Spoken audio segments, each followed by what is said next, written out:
In this video, I want to talk about hijab, a woman's covering, whether it's ordained by God or whether it's a cultural practice. Let's find out. So the word hijab is mentioned 7 times in the Quran, but not once on how a woman should cover her hair. Instead, it's about creating a barrier or a partition between two things. The idea that the hijab denotes a particular head covering worn by women is derived outside of the book by a bunch of men that like to play God's role and speak his words that he never spoke. The word hijab means a barrier or a divide, such as a barrier between God and people, or the barrier between believers and non-believers, or the separation between Mary when she was giving birth to Jesus. بسم الله الرحمن الرحيم.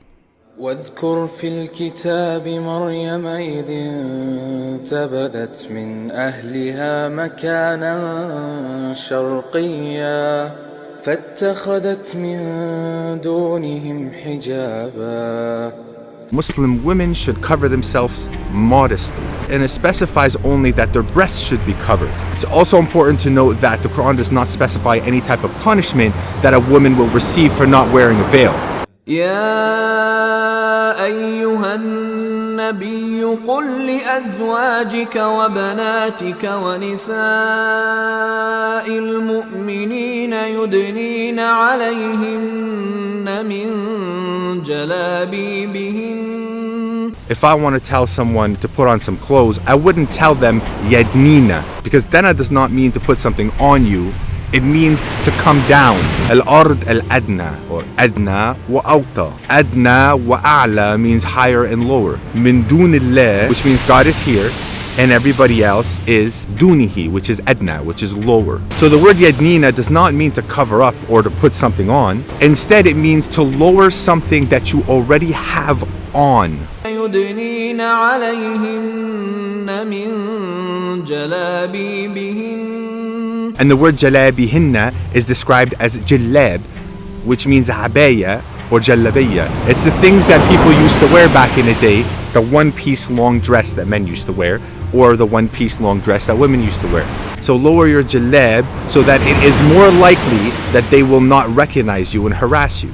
Because back in the day, in the culture, women used to have their breasts showing. So when you lower something from the top, you're lowering from your hair and you're lowering it over your bosoms. It's not putting something on your hair, it's taking something off your hair and covering your breasts. And to add to all this, God never made it a binding law to do so. It was suggested for one's own safety to give you free will to do or to not do. And here God says to lower your jalab, and Muslims translate that to go get a head cover and put it on your head and keep it on forever. Whatever you are able to retrieve from the book is far more superior than whatever a man tells you to do. And this is why when you personally read the book and you find people that have different opinions about what hijab means, it's okay, because you're getting it from the direct source and God will guide you.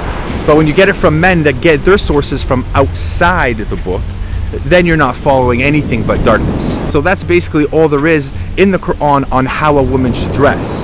We call the cover hijab, but the word hijab in the Quran means a partition or a barrier. Nothing in relation to a woman's coverings or clothes. In no way am I suggesting to take off your hijab, nor am I suggesting to put it on. It's at a person's own discretion, because God gave people free will. You have a choice, and the choice will always depend on following a divine message, which everybody agrees it's a fully detailed book from God, or follow man-made words that were created hundreds of years after the Prophet's death. What I'm trying to say here is not to deceive people into taking it off. It's just to give people an understanding of what God says. Because when you want the truth, you need to go to the source. And when you go to the source and it tells you something completely different than what you're following, you should make a decision, an informed decision, on what you now see is truth. And the truth should always come from the source. And the decision should always come from you.